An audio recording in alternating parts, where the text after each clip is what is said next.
Final witness on this first panel is the Honorable Representative Grace Meng. Congressman Meng represents the 6th Congressional District of the Empire State, New York, includes Flushing, Bayside, Fresh Meadows, and other portions of northeastern Queens. She's been in Congress since 2013. Congressman Meng, you're now recognized for 5 minutes. Thank you, Chairman Nadler, Chairman Cohen, Ranking Member Thompson, and distinguished members of this committee for organizing today's hearing. The topic is discrimination and violence against Asian Americans. Some of us seem to be going a little off topic. I'm not sure why. For over a year, Asian Americans have been fighting an additional virus of hate and bigotry. Anti-Asian rhetoric like China virus, Kung flu, misinformation, racism have left Asian Americans traumatized and fearful for their lives. Mr. Roy mentioned the WHO, and it's the same World Health Organization that actually said not to use countries of origin when we're referring to diseases. Since last year, there have been over 3,800 reported incidents of anti-Asian hate, but we know that the majority of incidents go reported. And in fact, nearly 70% of reported anti-Asian hate incidents have happened to Asian American women. In fact, just this week, we saw the terrible news about the 6 Asian women who were shot and killed in the Atlanta area.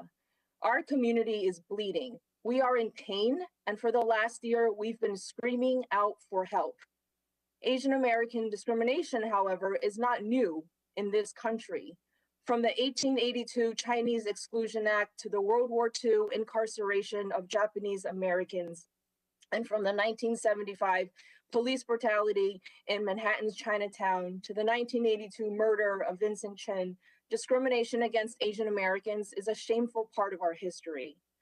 Unfortunately, so much of this history is not taught in our schools. Excluding Asian Americans from our history books renders us invisible and deems us the perpetual foreigner.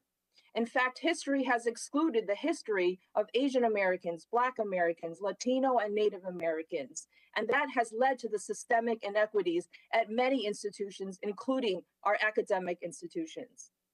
In the 116th Congress, I introduced my resolution to condemn anti-Asian sentiment related to COVID, and I was grateful my resolution passed the House with bipartisan support, except for 164 of our Republican colleagues who voted against it, even though some had the audacity to tweet condolences after Atlanta's tragedy.